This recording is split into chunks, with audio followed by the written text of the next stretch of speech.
సొంత మైదానంలో సన్రైజర్స్ హైదరాబాద్ దుమ్ముదులిపింది. బుధవారం ఉప్పల్ స్టేడియంలో Sunrisers Hyderabad, Lucknow super giants మధ్య జరిగిన మ్యాచ్లో ఎస్ఆర్హెచ్ సగం ఓవర్లలోనే లక్ష్యాన్ని ఛేదించింది. 166 పరుగుల లక్ష్యాన్ని సన్రైజర్స్ కేవలం 9.4 ఓవర్లలోనే వికెట్లేమీ నష్టపోకుండా సాధించింది.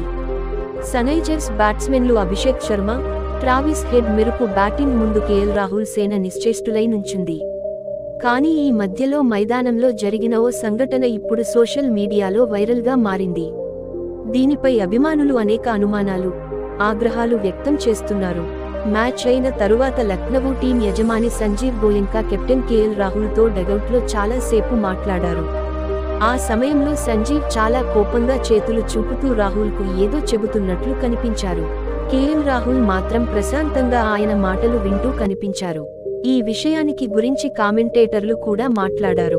ఇలాంటి సంఘటనలు కెమెరాల ముందు కాకుండా 4 గోడల మధ్య జరగాలని వ్యాఖ్యానించారు. సంజీవ్ గోయంకా, కేఎల్ రాహుల్ మధ్య సంభాషణకు సంబంధించిన వీడియో వైరల్గా మారింది. ఇంతకీ వీరిద్దరి మధ్య జరిగిన సంభాషణ ఏమిటి, వీళ్ళేం మాట్లాడుకున్నారనేది వీడియోలో వినిపించినప్పటికీ సోషల్ మీడియాలో మాత్రం సంజీవ్ గోయంకా హావభావాల గురించి యూజర్లు రకరకాలుగా రాశారు. కేఎల్ రాహుల్ను ఆయన తిట్టారని కొంతమంది యూజర్లు ఎక్స్లో రాయగా, మరికొంతమంది ఆయన ఇలా ప్రవర్తించాల్సింది కాదని ఆగ్రహం వ్యక్తం చేశారు. గబ్బర్ సింగ్ అనే యూజర్ స్పందిస్తూ, ఏ ఆటగాడు ఇలాంటి దుస్థితిని ఎదుర్కోకూడదు. మీడియా ముందు మీరు మీ కెప్టెన్ను అవమానించారు. కొంత సభ్యత చూపించండి. కష్ట సమయంలో వాడాల్సింది మైండ్ని. ఆయన జట్టు యజమాని అయినా సరే ఇది అంగీకరించాల్సిన విషయానికి కాదు అని రాశారు. శేఖర్ అనే మరో యూజర్ స్పందిస్తూ, జట్టు యజమాని నుంచి కేఎల్ రాహుల్ లాంటి ఆటగాడు బహిరంగంగా విమర్శలు ఎదుర్కోవడం తీవ్ర నిరాశకు గురిచేసింది. ఇలాంటి విషయాలను నిర్మాణాత్మకమైన చర్చల ద్వారా అంతర్గతంగా పరిష్కరించుకోవాలి అని రాశారు. ఆల్ఫా అనే మరో యూజర్, డబ్బు కోసం ఆడితే ఇలాంటి మర్యాదే దక్కుతుంది అని రాశారు. కేఎల్ రాహుల్ స్పందన ఏంటి? Lucknow super giants captain KL Rahul toss గెలిచి బ్యాటింగ్ ఎంచుకున్నారు.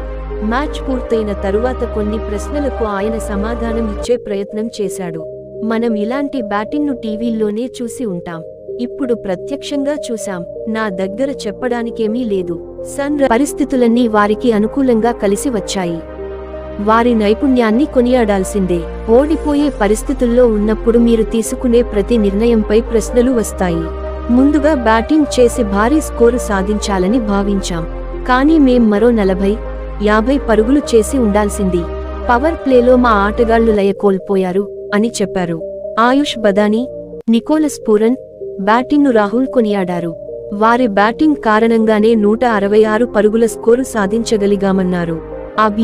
మేం 250 పరుగులు చేసినా వారు గెలిచి ఉండేవారు అని రాహుల్ చెప్పాడు.